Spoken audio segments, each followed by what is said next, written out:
ការណាយើងនិយាយទៅដល់យីកេប្រហែលជាមានក្មេងៗតិចណាស់សម័យឥឡូវដែលគាត់បានទស្សនីយភាពហ្នឹងណាព្រោះកាលពីមុនយើងអត់ទាន់មានវីដេអូអត់ទាន់មានអ៊ីនធឺណិតមានអីមានតែយីកេនឹងហើយពេលបនភូមិម្ដងបងប្អូនជួបជុំគ្នាក្រាលកទេលលើវាលស្រែមើលយីកេគេសម្ដែងឥឡូវនេះខ្ញុំបានឃើញយីកេម្ដងទៀតពុកខានឃើញយូរហើយអត់ដែលបានទៅមើលផ្ទាល់ភ្នែកណាធ្លាប់តែឃើញគេថតតាម YouTube តាមអីខ្លះក្នុងកម្មវិធីសម្ដែងថ្នាក់ជាតិអីផ្សេងតែថ្ងៃហ្នឹងខ្ញុំបានទៅភូមិវាលវែងនៅខាងកំពង់ធំភូមិវាលវែងឃុំឈូកស្រុកប្រាសាទសបូរខេត្តកំពង់ធំដែលភូមិវាលវែងហ្នឹងគឺជាភូមិរបស់ជនជាតិដើមគួយហើយពិតជាស្ងាច់សរសើរដែល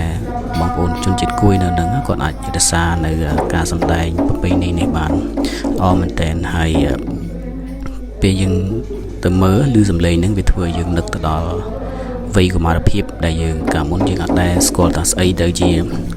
អ៊ីនធឺណិតវីដេអូអីទេគឺដឹងតែបនភូមិគឺមានតែយីកេហ្នឹងហើយគឺលេខ1តែម្ដងយីកេណាពេលយើងបនភូមិ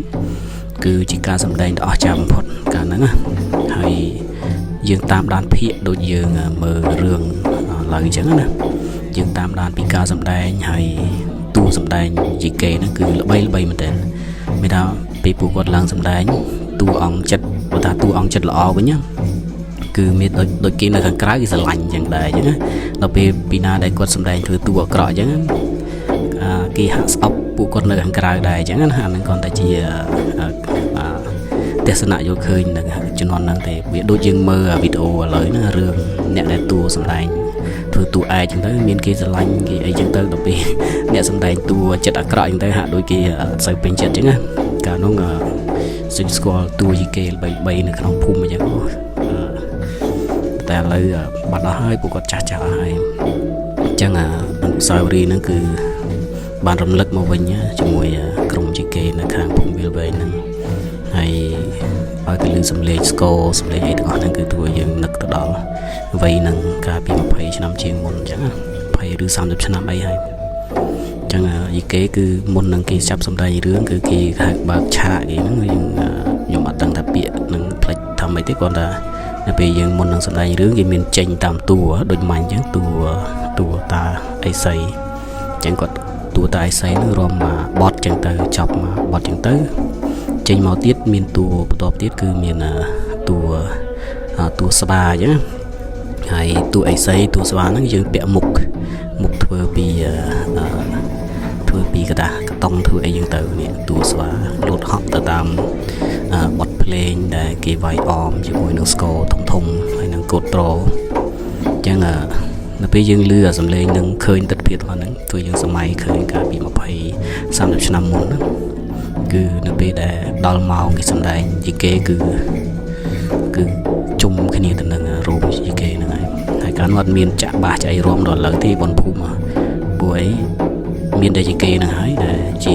ទស្សនីយភាពសំខាន់បំផុតនៅក្នុងភូមិដែល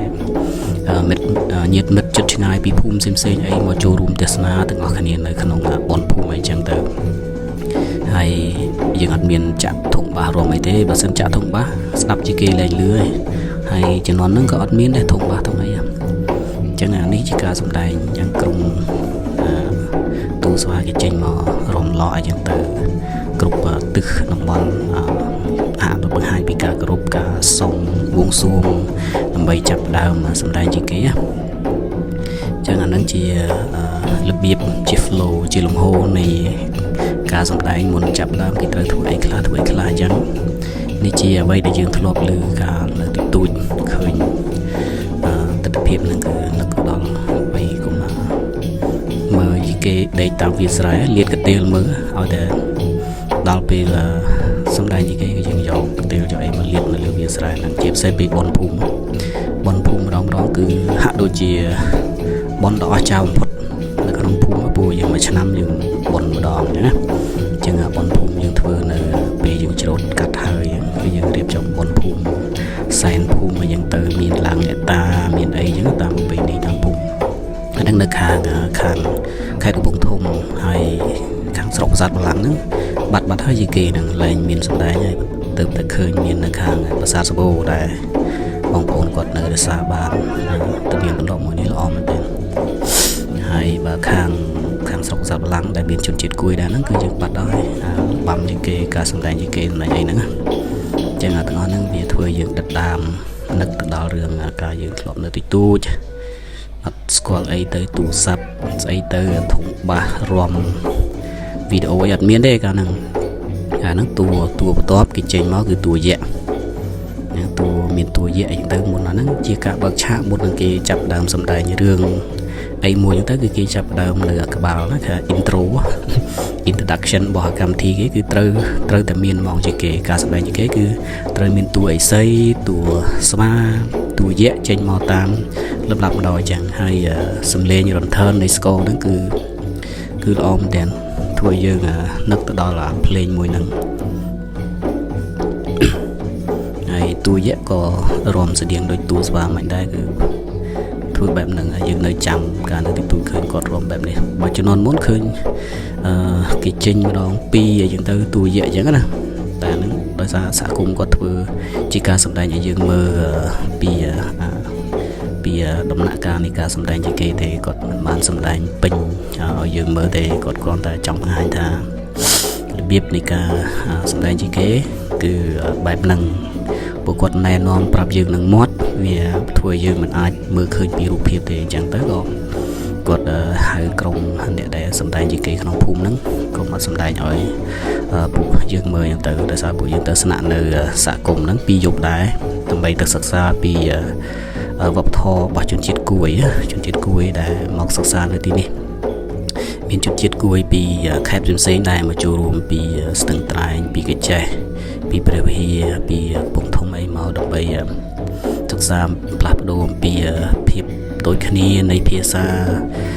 ការប្រតិបត្តិប្រពៃណីអីផ្សេងៗនៅក្នុងតំបន់ជាជនជាតិគួយអញ្ចឹងដែលគួយនៅខាងវាលវែងហ្នឹងគឺពួកគាត់នៅរក្សាបានមិនត្រឹមតែយីគេទេគាត់នៅមានលបាំអីផ្សេងៗច្រើនទៀតហ្នឹងហើយក្រុមយីគេរបស់គាត់ក្រុមលបាំរបស់គាត់ក៏ធ្លាប់ឡើងសម្ដែងនៅថ្នាក់ជាតិដែរនៅដូចជាកម្មវិធីទិវាវប្បធម៌នៃការឆ្នាំមុនអញ្ចឹងណាខ្ញុំអត់ចាំទេប៉ុន្តែធ្លាប់ពួកគាត់ឡើងមកសម្ដែងប្រឡងប្រជែងបានពានរង្វាន់ទៀតហើយនេះក្រុមបន្ទាប់ពីតួយៈទៅគេមានក្រុមអ្នករាំអញ្ចឹងណាអញ្ចឹងរបៀបនៃការរាំជាគេគឺរាំបែបហ្នឹងដែលយើងមើលឃើញគឺនឹកឃើញឡើងវិញនៅរូបភាពកាលពី20-30 ឆ្នាំមុនអញ្ចឹងគឺបែបហ្នឹងប៉ុន្តែអាហ្នឹងគាត់ពួកគាត់ជាការសម្ដែងមិនផ្លូវការទេអញ្ចឹងការតុបតែងអីក៏គាត់មិនធ្វើឲ្យនេះដែរឲ្យល្អស្អាតដែរគាត់តែសម្ដែងពីប្រាប់ថាអ៊ីគេហ្នឹងគឺគេរៀបចំមកគឺមានលក្ខណៈអញ្ចឹងមិនដូចមិនខុសពីអ្វីដែលខ្ញុំធ្លាប់ឃើញពីទូចទេអញ្ចឹងអានេះជាភ្លេងសំខាន់ភ្លេងនិងស្គរវាជាធាតុដ៏សំខាន់នៅក្នុងវិជាគេហ្នឹងអញ្ចឹងណាចឹងអរគុណសហគមន៍មែនតើគាត់បានជួយសម្ដែងឈុតឆាកខ្លះអញ្ចឹងហើយដូចជារយៈពេល1ម៉ោងជាងដែរការសម្ដែងរបស់គាត់ចូលដល់សាច់រឿងខ្លះដែរអញ្ចឹងណាតែដោយសារខ្ញុំអត់បានថតពេញទាំងអស់ទេខ្ញុំថតកាត់អញ្ចឹងណាគាត់តែចង់ចែកម្លែកអំពីវប្បធម៌ប្រពៃណីរបស់ជនជាតិគួយដែលគាត់នៅរក្សាបានអញ្ចឹងយីគេខ្ញុំអត់ដឹងថាមាននៅតំបន់ណាខ្លះទេប៉ុន្តែវាជាផ្នែកមួយនៅសម័យហ្នឹងយើងឃើញថានៅតំបន់ខាងកំពង់ធំហ្នឹងគឺល្បីជាងគេគឺយីគេហ្នឹងហើយការចំនួន20-30 ឆ្នាំមុនហ្នឹងការសម្ដែងសិល្បៈគឺយីគេហ្នឹងហើយនៅពេលមានកម្មវិធីបុណ្យភូមិបញ្ចុះសីមាវត្តអីហ្នឹងទៅជាពិសេសកម្មវិធីធំឬក៏បុណ្យរបស់គ្រួសារណាដែលគាត់មានលទ្ធភាពទៅគាត់អាចជួលក្រុមយីគេមកសម្ដែងឲ្យអញ្ចឹងណាអញ្ចឹងនេះជា flow ជារបៀបនៃការសម្ដែងអញ្ចឹងក្បាច់រាំបាច់អីអញ្ចឹងណាហើយគេមានគ្រូ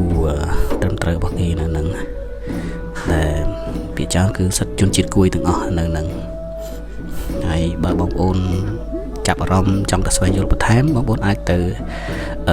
សហគមន៍នៅភូមិវាលវែងហ្នឹងទៅនៅឃុំឈូកស្រុកប្រាសាទសំបូរខេត្តកំពង់ធំអញ្ចឹងបងប្អូនអាចទៅលេងសហគមន៍នឹងបានទៅស្វែងយល់អំពីការរស់នៅអំពីវប្បធម៌ប្រពៃណីអីផ្សេងៗរបស់ពួកគាត់នៅនឹងជាពិសេសបើសិនយើងមាន ការឧបត្ថម្ភទេអាចទៅចូលរួមឲ្យពួកគាត់សម្ដែងជាគេឲ្យមើលទៅយើងមាន